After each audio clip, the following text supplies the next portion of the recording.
Back when I was a critic for Flixes.com, I developed a bit of a niche as the go-to guy for reviews of Korean films, and one of two people handling Asian cinema more broadly. It wasn't that I had some special cultural knowledge, obviously, just an extreme interest. And so I tried to build up some literacy, which was made somewhat easier by the fact that though there are, of course, historical classics, the industry that most folks know didn't come into being until the late 90s. So if you only feel like claiming a general knowledge of modern Korean cinema, it's only about 2 decades you've got to get through. But even then, I am inevitably and greatly limited in what I can see by the fact that I don't know Korean. So if there is no English subtitle track for a film, I'm out of luck. Still, I try. For years, I told Korean people who asked that my favorite film was 2011's Sunny, which is possibly true because it is genuinely fantastic, but really I was saying it more for the shocked reaction that it never failed to elicit. Apparently everyone has seen that movie, and no one expects that someone who looks like me would have seen it. Or maybe I should say tried. Unfortunately, the past few years, I've basically fallen off the wagon. And it's a shame because I really do have a specific love for Korean cinema, but it's difficult to catch more than the highlights, your new Park Chan-wook's, Kim Ji-woon's, Lee Chang-dong's, Bong Joon-ho's. Hello, by the way, and welcome to the Week I Review. You can call me thematically consistent. And today, I'm talking about Bong Joon-ho's latest film and the first ever South Korean Palme d'Or winner, Parasite. But first, every other movie he's made. Sort of. The opening to Bong Joon-ho's 4-part short film Incoherence, directed in 1994 while he was at the Korean Academy of Film Art, is a note effectively telling the viewer not to read too deeply into things, that no political or social message should be inferred from what follows. This is funny, both because Incoherence itself is so deeply political, and because politics and social messages have defined everything that Bong has done since. Parasite is his 7th feature. He releases one approximately every 3 years, and it becomes ever clearer what it is he wants to talk about and what it is he has to say about it. It is critical to note that every main character in every one of those 7 films is some level of lower class, and that the real villain has always been the system that made who or whatever plays that sometimes murky role of antagonist into what they are. His debut feature, Barking Dogs Never Bite, focuses more on the difficulties of lower-class living and the kinds of things it will drive people to do. While this has larger implications, it is not a direct critique in the way his later work is. Indeed, his much-lauded follow-up, Memories of Murder, took inspiration from the real-life failures of police to catch a serial rapist/murderer in the wake of a series of brutal killings in the late 80s and early 90s, until, as it turns out, literally last month, as in September 2019, a man was found to have matched DNA evidence from the crimes. And then like a week and a half ago, October 2nd, 2019, he confessed. What timing? Anyways, by following detectives on the case as they get every possible thing wrong, up to and including actively tampering with genuine investigations, Bong shows how the system failed the victims every step of the way. 2009's Mother also looks at this whole thing, though from a very different perspective, and in a more complex way, as it traces the lengths that a mother will go to keep her intellectually disabled son safe. With 2006's The Host, he moves to something more metaphorical. It's Godzilla writ small, condemning American imperialism from its opening frames as toxic waste poured into the water system at the direction of an uncaring white man results in the creation of a vicious monster, and the government fails once again to handle it. By 2013's Snowpiercer, things are so blatant they barely even count as a metaphor. It starts with the opening credits, over which we learn that humanity's failed attempts to stop climate change resulted in mass extinction and eternal winter. The only remaining humans are on a train. But in this post-apocalypse, little has really changed. The train is explicitly stratified, and it has become more so over its 18 years in action. At the Cataclysm, there were first class, economy, and the freeloaders. By the time the movie starts, with the train just old enough to vote, it is only the top and the bottom left. The middle is gone. The former live contented lives of luxury, the latter live in cramped brutality. The speeches about natural order and everyone's place in the world is a bit on the nose, perhaps, but its imagery is undeniably effective. When I first watched and reviewed Snowpiercer, I was bothered by the ping-ponging tone, something that also bothered me a little bit in Memories of Murder and is really one of Bong's trademarks. Having rewatched both of those films while writing this review, though, I get it now, and also old me was clearly an idiot. I see how Memories of Murder shifts emphasize the unseriousness and incompetency of the whole endeavor, while Snowpiercer's highlight the absurdity of the New World Order. When polar opposite worlds collide, whiplash is the only possible result, and therefore exactly the point. See also 2016's Okja, a film whose tone is the most variant of all Bong's works, I think, and it fits.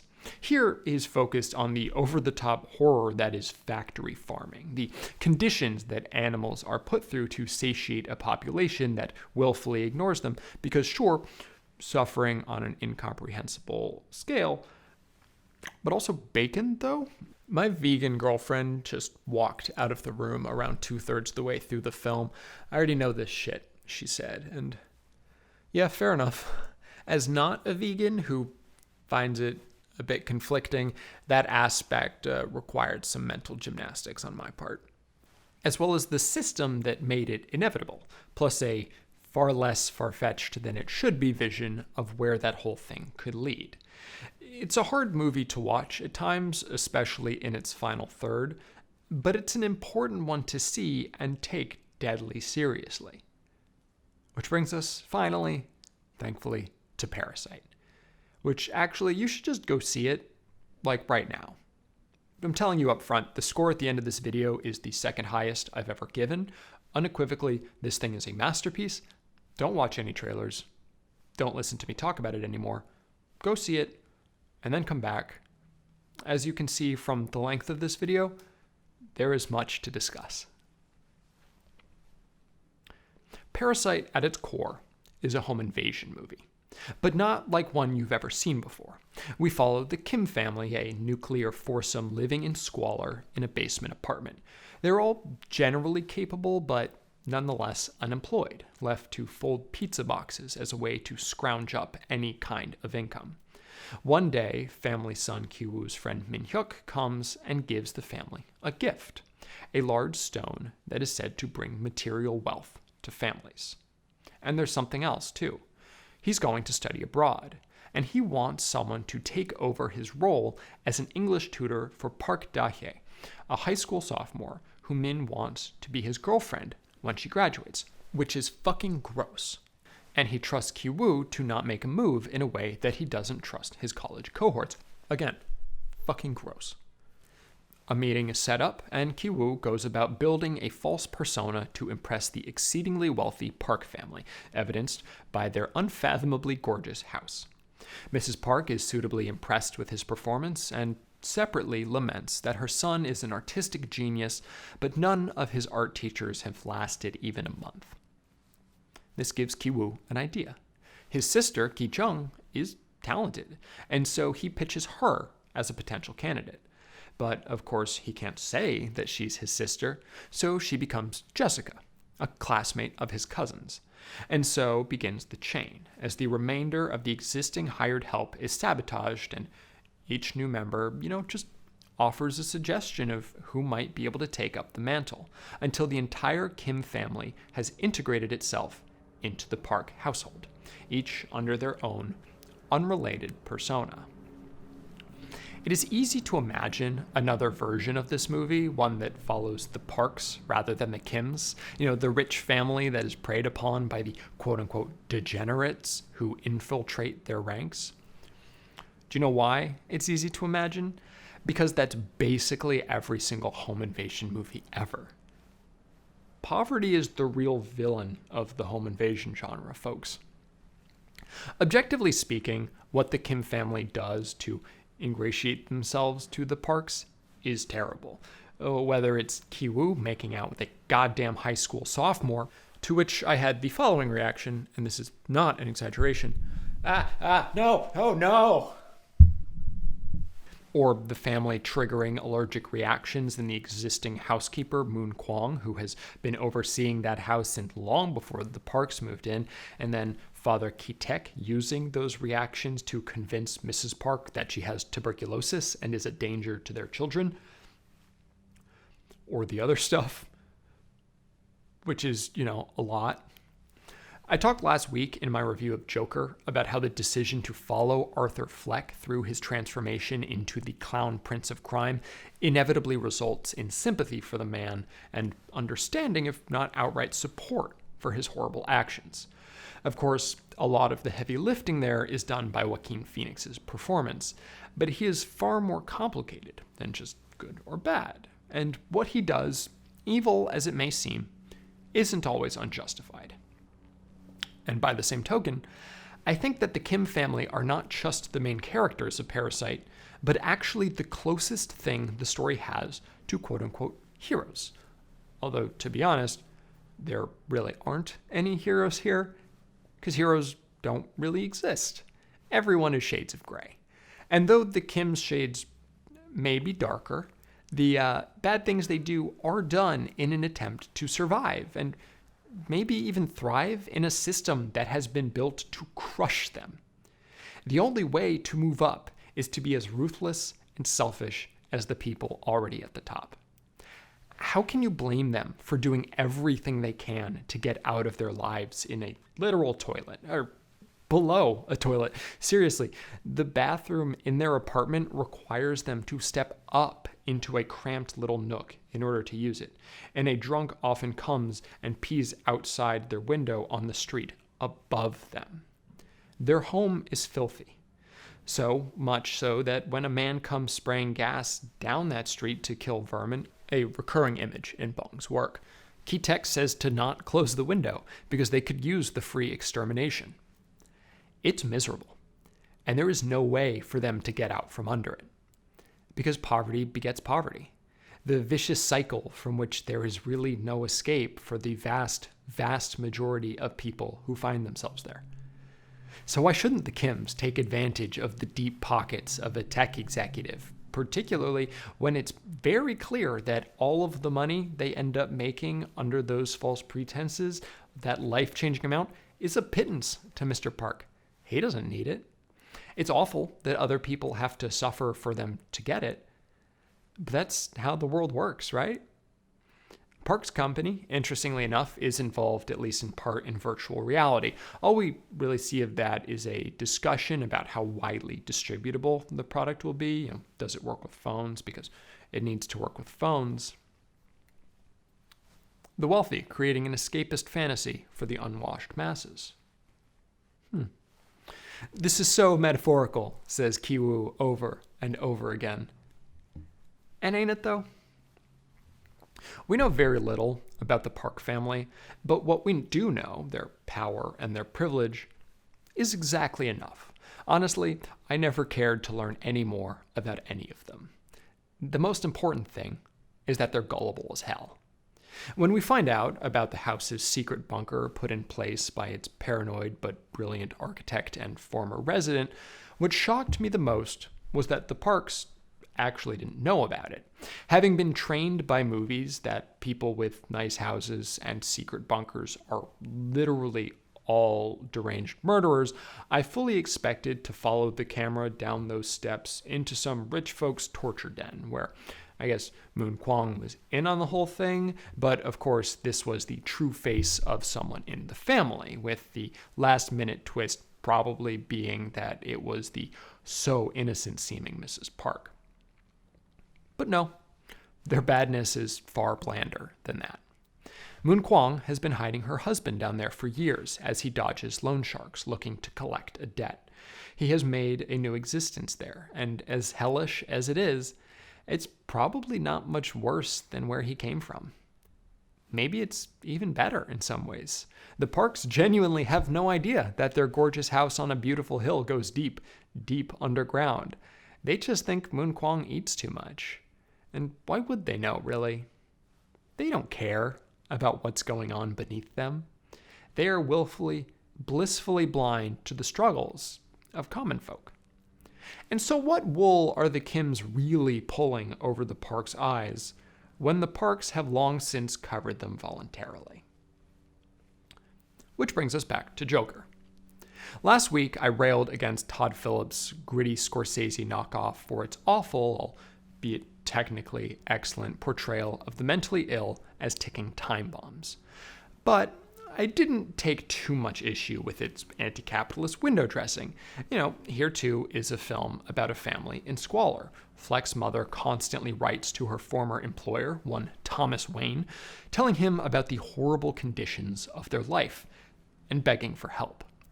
Wayne, for his part, sees people like them as nothing more than clowns. And in response to that, after being inspired by the murder of 3 bankers on the subway one night, those clowns don masks and rise up against the elite. All this is there, but its meaning is muddled by a protagonist who claims to believe in nothing, while no actual voice is given to the faceless people who revere him. Parasite's purpose, though, is crystal clear. Indeed, by the halfway point, I noted down in a text to my friend Hubert, Vigila, the other guy at Flixist with a particular interest in Asian cinema, that, and I quote, "Parasite is the movie Joker fucking wishes it could be." And I had no idea how oddly specifically correct that would end up being, as all hell breaks loose in a totally wild finale that brings it all together beautifully, albeit tragically. So tragic, in fact, that I isolated myself in the couple of hours that followed. Often, when I sit in this apartment or walk around the streets or do anything, I have sound in my headphones or on speakers, but I couldn't. I found myself forced into silence. The idea of spoiling the quiet by listening to music or podcasts or watching another movie or even a YouTube video seemed wrong somehow. I just had to sit with what I had witnessed, the sights and sounds that thrilled and haunted and devastated me. I mean, oh gosh, what sights and sounds they are. Bong Joon-ho's directorial eye has always been truly exceptional, and it has never been stronger than it is here. What makes his work so special has often been the way he fills the frame with all kinds of peripheral action, how much the background actors are given to do, reminding you that even though this is the story of a few people, the world is much bigger than that, and there are other stories there. This is most clearly exemplified by Memories of Murder, but exists throughout his work. Alfonso Cuarón is also amazing at this. Roma in particular is full of these kinds of moments. Because much of Parasite takes place in a wealthier area with few other people around, there is less of that kind of thing here, but that doesn't make the film feel any less dynamic. There is a different kind of dynamism at play here.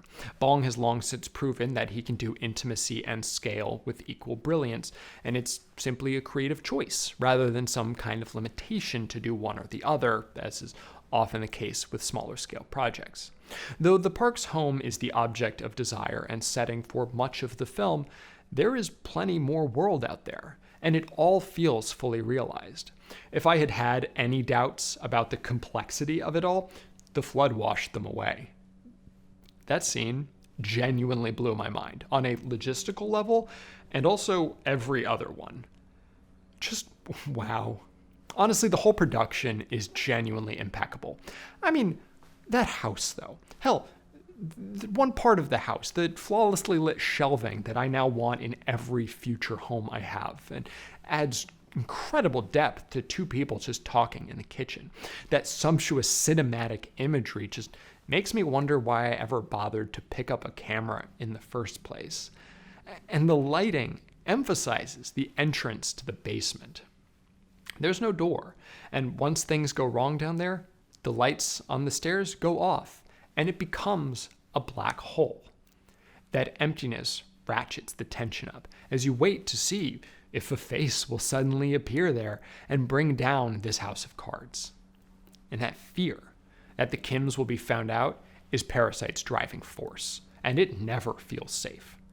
Sometimes small things, like where someone says something that's a little off and gets a quizzical look, but it also could be Ki-taek trying to slide out from under a table unnoticed in what is the most nerve-wracking sequence I've seen in a movie all year, putting me literally, not figuratively, on the edge of my seat as I waited to see where this could go. Because now we know what the Kims are capable of, right? And suddenly the question becomes, what the hell would they do if their ruse was uncovered?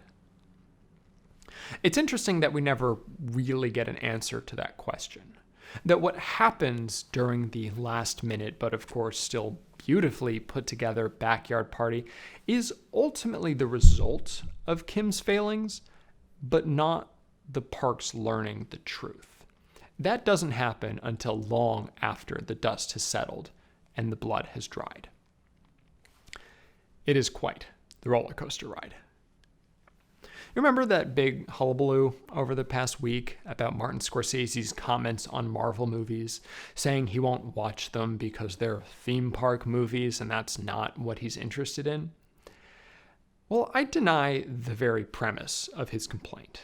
And Parasite is all you need to prove it. Because Parasite, as Hubert said on Twitter after his screening, is glorious theme park cinema in the absolute best way. Nothing about that precludes it from being meaningful, intellectual, and impactful. Hell, look at the word. Theme park. Emphasis on theme. 9.4 out of 10. Thank you so much for watching, and thank you particularly to my patrons, my mom, Hamry and Marco, Kat Saracata, Benjamin Schiff, and Anthony Cole. If you like this video, that's great. If not, I'm sorry. If you'd like to see more, please subscribe. I hope to see you next week.